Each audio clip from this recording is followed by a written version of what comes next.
Hi, I'm Katie Cat, and this is our weekly AstroTarot.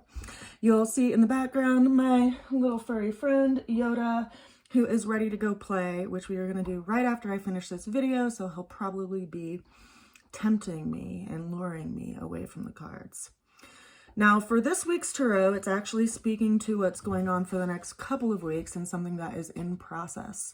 We have a lot of fire in the cards for this week, and the opening card that we have is the Eight of Wands. So a lot of our will and a lot of the things that we feel committed to and that are calling to our spirit are seemingly up in the air.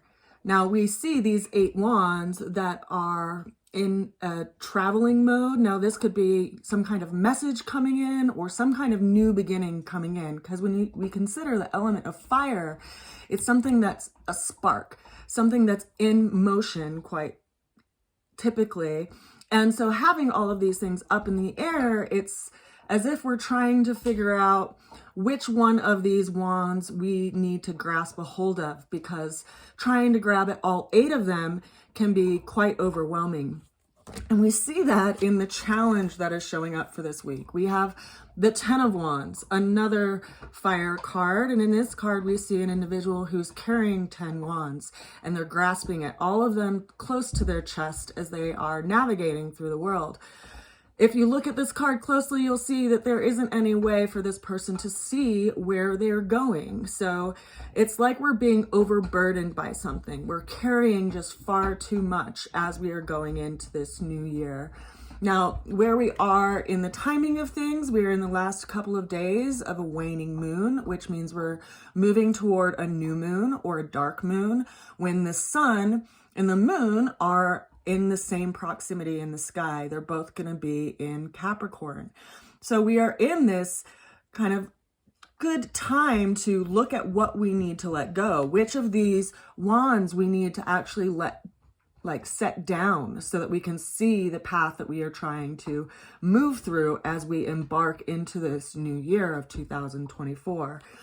The way we get through that scenario that is so fiery and overburdened and overwhelmed is the Queen of Cups. Now, this is an interesting card because it is speaking to the energy of Cancer.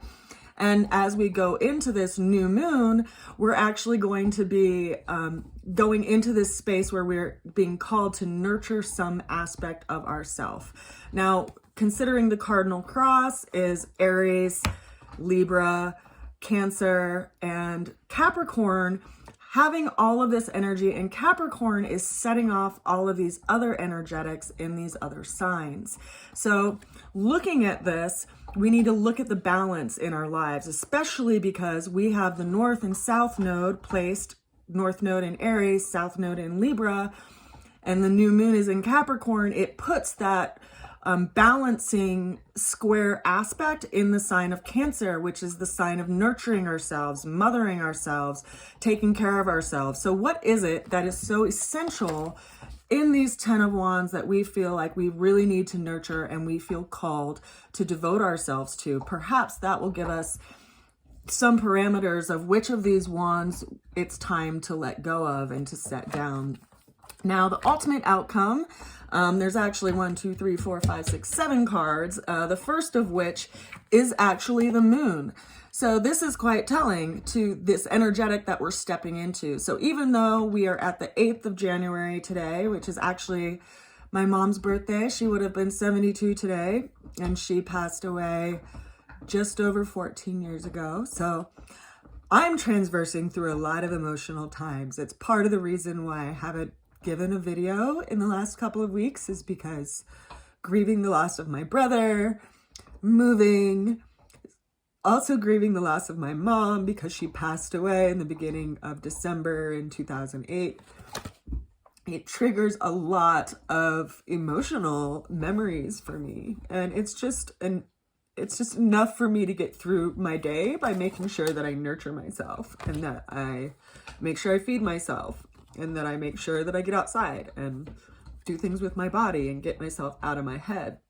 Now, the moon brings all of these things up to the surface. Now, considering we're stepping toward this new moon, it's a time of darkness. If you go outside, you know, at night and it's the evening time, you won't see the light of the moon because the moon will be setting in and alongside the sun. Now, there's a timing and a process that is being hinted to here by the moon showing up. And its traditional meaning is, you know, the 11th hour. It's always darkest before the dawn. And there is this darkness that we have to pass through, but to also recognize and understand that the light will return. And when that light returns, a lot of things will be brought to surface and we'll have a lot of clarity. So everything that you are starting right now in this new beginning of this new moon in Capricorn is something that could potentially affect your whole legacy and your whole life, because Capricorn governs our life path. And we're going to see the moon be a full moon in Capricorn when the sun is actually in the sign of Cancer, the opposite sign, 6 months from now. So whatever you are building now, remember that you have to have discipline and to nurture it, and you'll see what it actually grows and bears as far as fruit in 6 months' time. And so this moon is reminding us, if you feel like you are off of your path or you have been distracted from being on your path, now is the time to align yourself with that. A lot of people start their resolutions on the first of the year. Some people start them on winter solstice in December, but some people even start them, you know, when we enter into the sun sign of Aries, because that's the new seasonal beginning of the year, of when things start to grow and things start to form again. But as far as what you want to anchor in, as far as a seed that you want to see grow into something of value in your life, that you can feel satisfied and a sense of appreciation for what you've contributed to in its life, this is a very powerful new moon to do that. Now, this is clarified by the Queen of Swords, further clarified by the Six of Wands, another fire energy, further clarified by the Five of Pentacles, which is followed up by the Sun, the Queen of Wands, and then finally the Ace of Wands. So we transverse through this situation where we're going through the light of the moon. We're going through these towers where we have to separate the mundane from the spiritual in our life. We have to let go of what no longer serves us, all that extra skin, if we consider, you know, how the snake sheds its skin as it grows, and move toward a new way of interacting with the world. The Queen of Swords is an interesting energy to come onto the table in light of things that I've said so far, because it is speaking to the Libra energy, which is where the South Node is right now. So this aspect of ourself and how we define ourselves through relationship is something that we're letting go of. We have to recalibrate towards the North Node, which is where it is right now in Aries, in that sense of self, and evolving from the lowercase s self to the uppercase s self, this new sense of self, of going through this kiln type process, because there's so much fire on the table, to see what is actually solidified through it.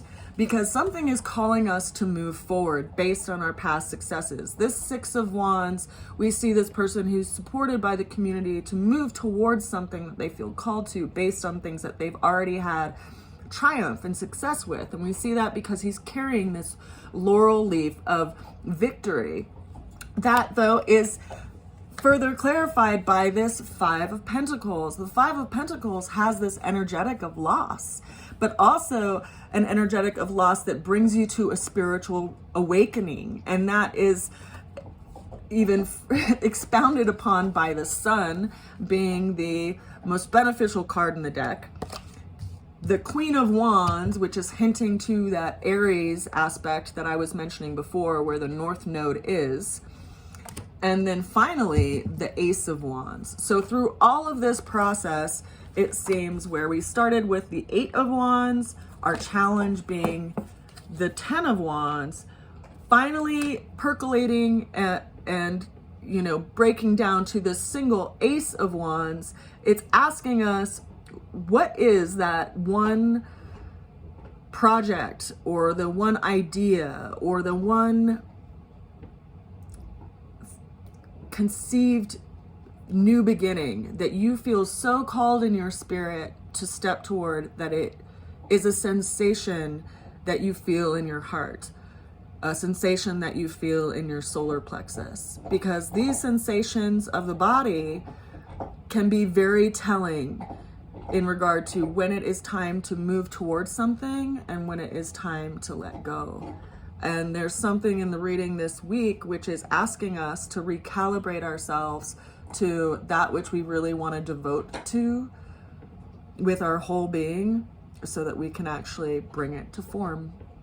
And it's a very powerful time to do that with this new moon in Capricorn. We have, interestingly enough, Mars is moving into Capricorn, or just moved into Capricorn the last couple of days. The sun is in Capricorn, and of course Pluto is in Capricorn right now as well. We have Chiron over in Aries, which is, you know, up there with the North Node, which is telling us that we need to heal some old wound in ourselves, and perhaps that's where we are going to feel the most satisfaction right now, is in healing some space in ourselves so that we can show up to the world in the way that we are feeling called to at this time. So with that said, I hope you all have a wonderful week. I will hopefully put out another video next Monday. We'll just have to see. I'm juggling a lot right now. And yeah, I'm also looking at having my cards, which, if you didn't know, the cards that I read with are actually tarot cards that I originally hand drew from 2011 to 2012. And then I just got them printed. I scanned them and resized them and got them printed last year, and I will be offering them for sale this year. So if you are interested in pre-purchasing your deck, you can do that for a discounted price on my website, rootsofalchemy.com. And if you would like to reach out to me for a reading, we can schedule that. I'm doing live readings primarily on the weekends now. You can also get a pre-recorded reading if you prefer that, and I can send it to you, just record it on Zoom and send it to you via email. But you can reach out to me at rootsofalchemy@gmail.com if you'd like to coordinate that. I send you a good wish, and I support you in your new beginnings. I have some grand new beginnings that are in my scope right now. I hope you're well. I'll see you again soon. Bye for now. Mwah.